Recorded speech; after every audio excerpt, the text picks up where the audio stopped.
Hi, welcome back to Zimbike. Today, we'd be talking about how to fix a flat bike tire. At one time in your bike riding life or another, you would have a flat tire. And you would not be able to do anything with your bike until the flat tire is fixed. When this happens, there is an option of going to a bike shop to fix the tire. But what if this happens in a place where mechanics who can help you do that are not available? What if you went mountain biking and you got a flat tire? What would you do? This is why it is necessary for you to have the vital tools and the knowledge that is needed to take care of the flat bike tire. The tools and your technical know-how are what would save you that day. In the case where any of these two is lacking, then, it is maybe a long walk for you, depending on where you got a flat. Fixing your flat tire is not really rocket science. It is something you can do with simple tools and basic knowledge. The hack to this is doing it more often. If you keep doing it more often, you become used to it. The first thing you need to keep at the back of your mind is that your toolbox is as important as the bike itself. Wherever your bike goes, your tools should go. A spare tire is vital too. Whenever you hear fixing a bike, it almost always means replacing or repairing flat tires. What causes flat tires? Simple. Holes or leaks in the rubber tube. The rubber tube is located between the tire and the rim. For you to take care of this challenge, you have to remove your bike's wheel, remove the bike tube, replace or repair the tube and then put the wheel back to the bike. Does this sound like much? Do not sweat it. They are easy and straightforward. Remember, you will get better with practice. Here are a few things that you need to fix the flat tire. The inflation device, the mini pump, a spare tire, tire levers, tire plug, and a patch kit. How to fix the flat tire proper. Elevate the bicycle wheel as you work.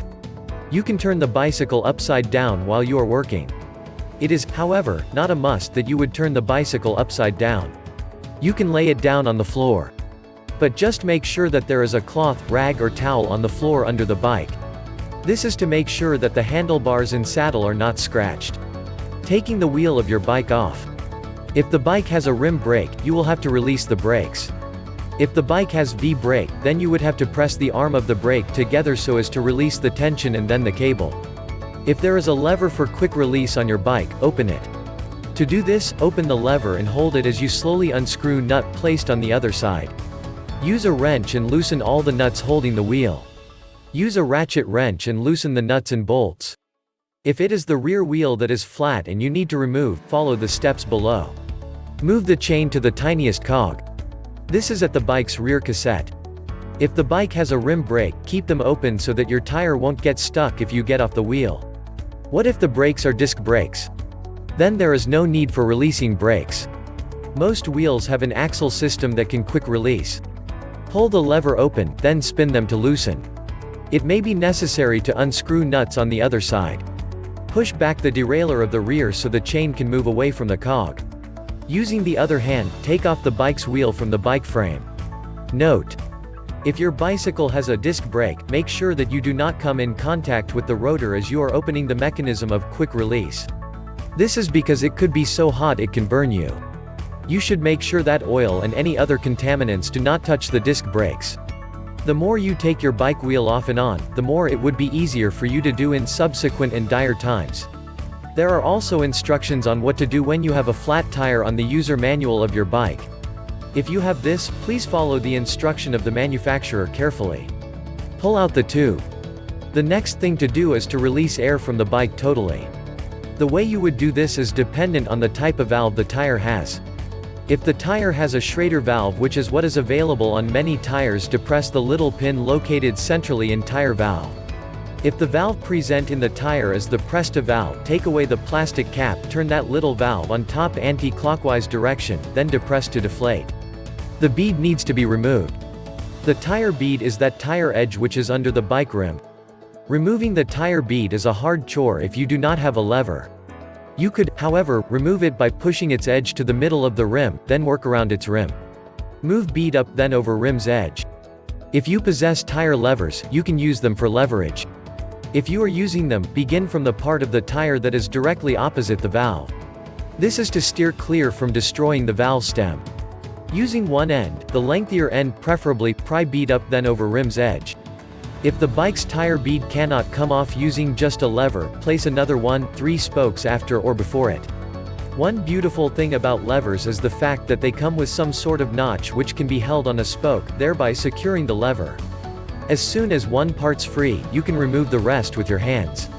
Bring out the tube that was under the tire. To do this, pull out the valve stem via rim first.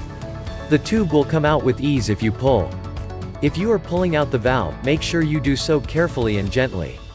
This is to avoid damaging the valve on the rim's sharp edge. Carefully look at the flat tire to see what caused it. When you have pulled the tube out of the tire, it is necessary to look for what might have caused the flat tire. Check the tube and tire and see if there are tears, cuts, or punctures. Do this and be certain it is not spoiled beyond measure before going to buy another tube or tire. Start observing from the outside. Check if the tire has objects stuck on the thread. Run your index finger and thumb around and inside it. Do this for the tube too. The tube can hide damages, and if after inspection you see nothing, which is not possible, pump air into the tube and watch for where it would escape from.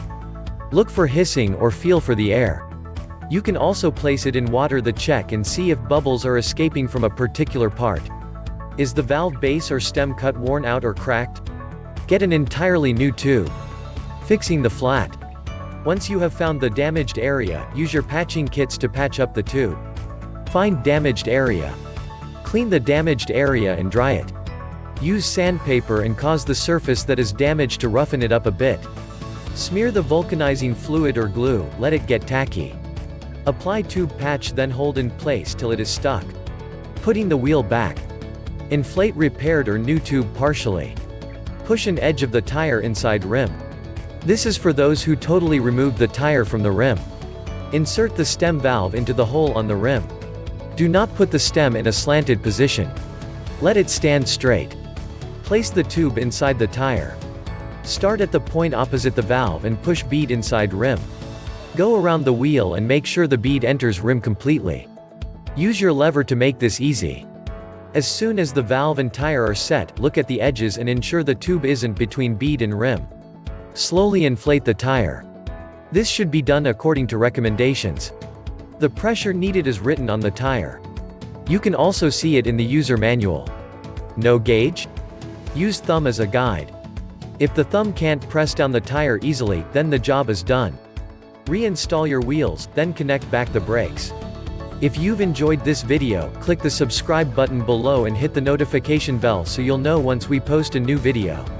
Also, drop a comment below so we can know your thoughts.